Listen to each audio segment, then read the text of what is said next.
नमस्कार दोस्तों, मैं आराध्या शर्मा स्वागत करती हूँ आप सभी का आपके अपने YouTube चैनल पर। तो चलिए भाई शुरू करते हैं आज की क्लास को। देखिए, पिछली क्लास में हमने संविधान सभा का चुनाव पढ़ा था। क्या पढ़ा था? संविधान सभा का चुनाव। वहां पर हम इंडियन कॉन्स्टिट्यूशन पढ़ रहे थे, भारतीय संविधान। ठीक है, आज उसी को आगे बढ़ाना है और आज का हमारा जो मेन टॉपिक है वो है भारत का विभाजन। ठीक है, भारत का विभाजन। तो यहाँ पर डालिएगा हेडिंग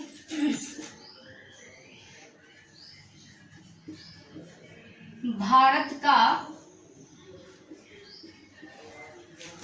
विभाजन। ठीक है, भारत का विभाजन। देखिए, भारत का विभाजन किस आधार पर हुआ, आज हम इस चीज को जानेंगे। कौन सा अधिनियम था, किस अधिनियम के आधार पर वो अधिनियम कब आया, कब पारित हुआ और किस तरह से किन किन कंडीशंस पर भारत विभाजित हुआ। मतलब भारत और पाकिस्तान जो है ये अलग अलग दो स्वतंत्र राष्ट्र बन गए, किन कंडीशनों पर। ठीक है, तो चलिए भाई यहाँ पर डाल लीजिए भारत स्वतंत्रता अधिनियम 1947। क्या डालेंगे? भारत स्वतंत्रता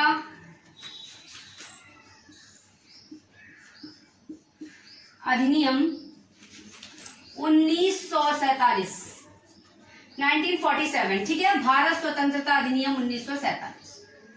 चलिए भाई, तो देखिए भारत का जो विभाजन हुआ ना, ये बेटा किस आधार पर हुआ? ये भारत किस अधिनियम के आधार पर हुआ? भारत स्वतंत्रता अधिनियम 1947 के आधार पर हुआ। ठीक है, तो अब लिखिएगा, अब थोड़ा सा मार्कर चेंज कर लेते हैं क्योंकि ये शायद आपको लाइट दिख रहा होगा। चलिए, तो देखिए भाई यहाँ पर लिखिएगा पॉइंट वाइज, जैसे पॉइंट डाल करके, भारत का विभाजन। वो तो ऊपर टॉपिक था हमारा इसलिए हमने हेडिंग डाली। ठीक है, अब यहाँ पर लिखेंगे भारत का विभाजन, भारत स्वतंत्रता, भारत अधिनियम, भारत स्वतंत्रता अधिनियम 1947 के तहत हुआ।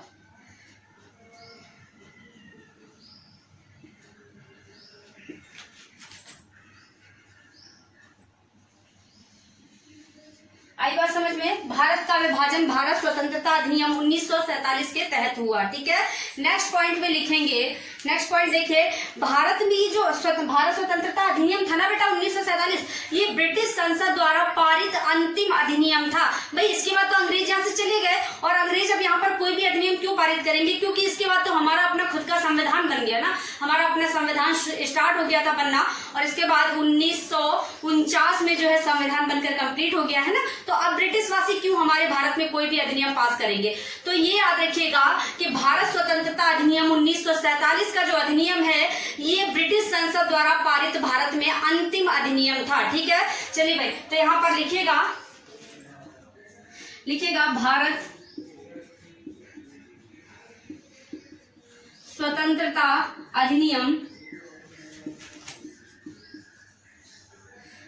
1947 ब्रिटिश संसद द्वारा पारित अंतिम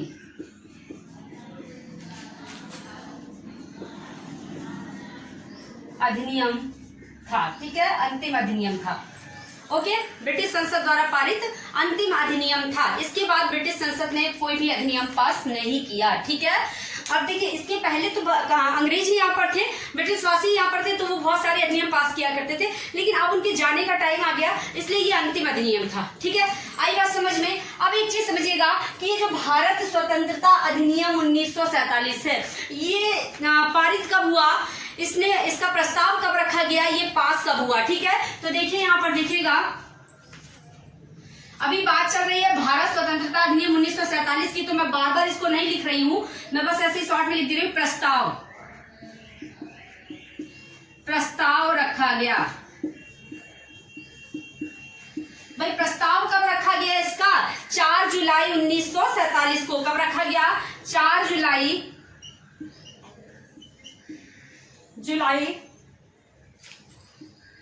1947, ठीक है, 4 जुलाई 1947 को इसका प्रस्ताव रखा गया। इसके बाद ये पास कब हुआ, तो यहाँ पर लिखिएगा पारित हुआ, पारित हुआ। पारित कब हुआ बेटा, तो ये पारित हुआ 18 जुलाई 1947 को। कब, 18 जुलाई 1947, ठीक। देखिए भाई, 4 जुलाई को प्रस्ताव रखा गया किसका, भारत स्वतंत्रता अधिनियम 1947 का, ठीक है। और 18 जुलाई 1947 को यह अधिनियम जो था पास कर दिया गया, ठीक है, कि मतलब भारत का विभाजन होना है, ठीक है। आगे बात समझ में। और विभाजन कब हुआ, 15 अगस्त 1947 में, ठीक है। चलिए भाई, अब विभाजन के बाद भारत में सदस्यों की संख्या कितनी रह गई संविधान सभा में, ठीक है। विभाजन, क्योंकि भाई पहले तो 389 थी, इसके बाद विभाजन हो गया, तो अब संविधान सभा में सदस्यों की संख्या, तो यहां पर लिख लीजिएगा, विभाजन के बाद, विभाजन के बाद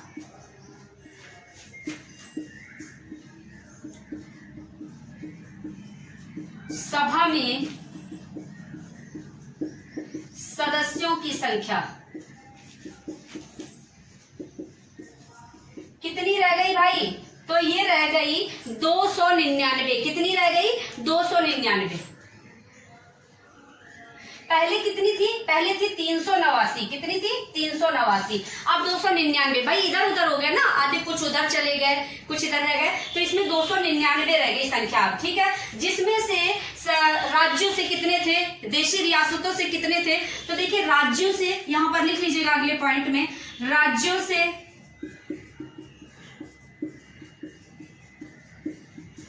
मतलब राज्यों के कितने सदस्य रह गए, तो वो रह गए 229। कितने, 229, ठीक है।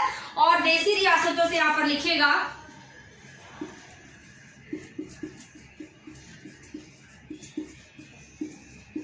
रियासतों से, तो देशी रियासतों से बेटा कितने रह गए यहाँ पर, 70, ठीक है, 70 सदस्य रह गए। अब अगर आपसे पूछ लिया जाए कि राज्यों में भी सर्वाधिक सदस्य कहां से थे, सबसे ज्यादा सदस्य किस राज्य से थे संविधान सभा में, तो भाई जो सबसे बड़ा आपका जो राज्य था उस समय, जो सबसे बड़ा राज्य था वो कौन सा था, संयुक्त प्रांत। तो यहाँ पर लिखिएगा, अगर पूछा जाए कि सर्वाधिक सदस्य किस राज्य से थे, तो बताइएगा सर्वाधिक सदस्य, सर्वाधिक सदस्य संयुक्त प्रांत, संयुक्त प्रांत। अब कहेंगे मैम संयुक्त प्रांत से सर्वाधिक थे तो कितने थे संविधान सभा में, तो भाई 55 थे। कितने थे, 55, ठीक है। संयुक्त प्रांत जो कि उत्तर प्रदेश और उत्तराखंड दोनों उस समय पर एक ही हुआ करते थे, ठीक है। उत्तर प्रदेश उत्तराखंड दोनों मिलाकर के एक राज्य था संयुक्त प्रांत। आज भी आपसे अगर पूछा जाए कि उत्तर प्रदेश का पुराना नाम क्या है, तो बताएंगे संयुक्त प्रांत। आई बात समझ में। और संविधान सभा में विभाजन के बाद सबसे ज्यादा संख्या संयुक्त प्रांत से थी, सदस्यों की 55 सदस्य थे केवल संयुक्त प्रांत से ही, ठीक है। चलिए नेक्स्ट यहाँ पर मैंने लिखा देशी रियासतों से कितने सदस्य थे, तो 70 थे। लेकिन अगर पूछा जाए कि सर्वाधिक सदस्य कहां से थे, तो सर्वाधिक देखिए,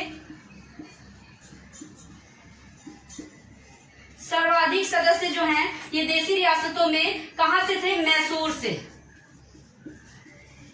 मैसूर। और मैसूर से कितने सदस्य थे, तो 7 थे, ठीक है। 7 सदस्य केवल मैसूर से थे संविधान सभा में। तो अगर पूछा जाए कि किस राज्य से सर्वाधिक थे, तो आप बताएंगे संयुक्त प्रांत से 55 सदस्य थे। और अगर पूछा जाए किस रियासत से सर्वाधिक सदस्य थे, तो मैसूर से थे, 7 सदस्य थे, ठीक है।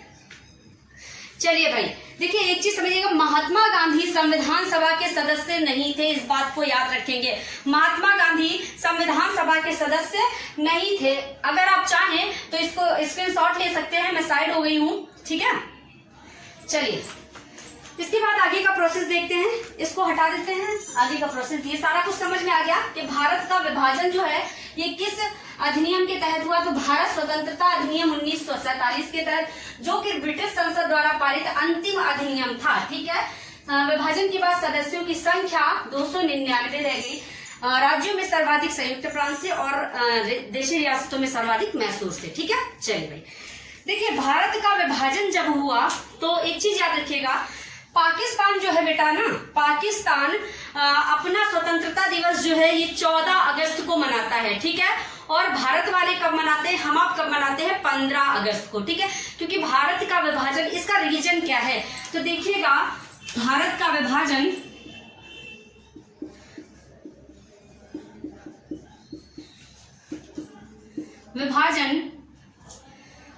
15 अगस्त 1947 को आधी रात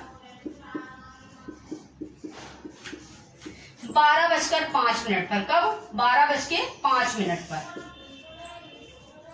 हुआ, ठीक है। आई बात समझ में। भारत का विभाजन जो है ये बेटा 15 अगस्त 1947 की आधी रात को, मतलब कि 12:05 पर हुआ था, ठीक है। अब यहाँ पर पाकिस्तान वाले 14 अगस्त को क्यों मनाते हैं, इसके दो रीजन है, दोनों जानिएगा। पाकिस्तान में 14 अगस्त को इसलिए मनाया जाता है क्योंकि देखिए, भारत में ये 12:05 पर विभाजन हुआ ना, 12:05 पर, और भारत में 12 बजे के बाद जो है एम लग जाता है, और 12 बजे के बाद दूसरा दिन माना जाता है ना, हम आप 12 बजे के बाद कहते हैं दूसरा दिन लग गया, इसलिए भारत में तो भाई 5 मिनट एक्स्ट्रा हो गए थे 12 बजकर, तो इस वजह से 15 अगस्त मतलब 15 तारीख लग गई थी, तो 15 अगस्त को हम भारतवासी मनाते हैं। लेकिन पाकिस्तान का जो टाइम है वो भारत के टाइम से आधा घंटा पीछे चलता है, ठीक है, आधा घंटा पीछे चलता है, इसलिए पाकिस्तान वाले जो है 14 अगस्त को अपना स्वतंत्रता दिवस मनाते हैं। आई बात समझ में। ये एक तो ये रीजन था, इसको समझ लीजिए। दूसरा रीजन क्या था, देखिए दूसरा रीजन ये था कि वैसे तो 12 बजे आधी रात को दोनों देश कानूनी तौर पर दो स्वतंत्र राष्ट्र बन गए थे, लेकिन पाकिस्तान की सत्ता परिवर्तन की जो रस्में थी ना बेटा, ये 14 अगस्त को ही कराची में हो चुकी थी, ठीक है। 14 अगस्त को ये रस्में कराची में करवा दी गई थी, ताकि जो भारत के अंतिम वायसराय थे, ब्रिटिश भारत के नहीं, जो अंतिम ब्रिटिश वायसराय थे भारत में, माउंटबेटन, ये कराची और दिल्ली दोनों में ही सम्मिलित हो सके, ठीक है। इस वजह से पाकिस्तान की जो सत्ता परिवर्तन की रस्में थी ये कराची में 14 अगस्त को ही हो गई थी, इस वजह से भी पाकिस्तान जो है अपना स्वतंत्रता दिवस 14 अगस्त को मनाता है। तो दो रीजन है, एक तो आधा घंटा टाइम पीछे चलता है इस वजह से, और दूसरा क्योंकि उनकी रस्में जो है सत्ता परिवर्तन की वो 14 अगस्त को ही हो चुकी थी, इस वजह से भी, ठीक। तो दो रीजन है, दोनों याद रखिएगा, हर जगह आपको ये चीजें नहीं मिलेंगी, ठीक है। चलिए अब देखते हैं कि विभाजन जो हुआ था ये किन आधारों पर हुआ था, जो विभाजन हुआ था ये किस आधार पर हुआ था। तो देखिए भाई, आधार क्या थे, क्या कंडीशंस लगाई गई कि भारत के भाई सारे के सारे राज्य उधर तो चले नहीं गए ना, सारे के सारे राज्य इधर रह गए, कुछ राज्यों का बंटवारा हो गया। जैसे पंजाब आप देखते हैं, आधा पंजाब जो है पाकिस्तान में है और आधा पंजाब जो है भारत में है ना। तो चलिए भाई देखिए, यहाँ पर हुआ क्या था बेटा, ये डिसाइड हुआ था कि जिस राज्य में, राज्य हैं ये सब, जिस राज्य में 50% से ऊपर मुसलमान होगा ना, जिस राज्य में 50% से ऊपर मुसलमान होगा, वो राज्य पूरा का पूरा पाकिस्तान का हो जाएगा, ठीक है, वो पूरा का पूरा पाकिस्तान का हो जाएगा। और जिस राज्य में 50 से ऊपर हिंदू होंगे, हिंदू, ठीक है, वो राज्य जो है पूरा का पूरा भारत में आ जाएगा, ठीक है, भारत में आ जाएगा। लेकिन यहाँ पर एक कंडीशन और लगाई गई कि जहां पर 50 और 40 के बीच में, 50% और 40% के बीच में मुसलमान होंगे ना, वो भारत में ही रह जाएगा एरिया, वो नहीं, जहां पर 40 और 50 के बीच में होंगे वो आधा पाकिस्तान और आधा हिंदुस्तान, भाई वहां पर तो 40 और 50 के बीच में है तो आधा आधा किया जाएगा, ठीक है, तो आधा पाकिस्तान। इसी तरह पंजाब का बंटवारा हो गया, वहां पर 40 और 50 के बीच में थे, इस वजह से आधा पंजाब जो है वो पाकिस्तान चला गया और आधा जो है भारत में रह गया, तो पाकिस्तान में भी पंजाब है, ठीक है, पाकिस्तान का पंजाब। इसके बाद और एक कंडीशन थी, कहा गया कि जहां पर 40% से भी मुसलमान नीचे हैं, मतलब कि 40 से भी नीचे मुसलमान है जिस राज्य में, वो राज्य पूरा का पूरा भारत में ही रह जाएगा, भले वहां कितने भी मुसलमान हो, ठीक है, तो वहां वो राज्य भारत में ही रह जाएगा। राज्यों का ये बंटवारा था, ठीक है। हालांकि यहाँ पर गांधी जी ने ये कहा था कि जितने भी जो भी मुसलमान हैं वो अगर भारत में रहना चाहते हैं तो भारत में रहें, अगर वो पाकिस्तान जाना चाहते हैं तो पाकिस्तान चले जाएं, कोई दिक्कत नहीं है। हमारे यहाँ ऐसा कोई भी लड़ाई दंगे वाला मैटर नहीं होता था, लेकिन ये सारा कुछ जो होता था, कुछ थे ऐसे लोग जो उग्रवादी हुआ करते थे, ठीक है। इसके बाद देखिए 40% वाले जो राज्य है वो नीचे यहीं रह जाएंगे। और देसी रियासतें जो थी ना बेटा 565, कितनी थी? 565 देसी रियासतें।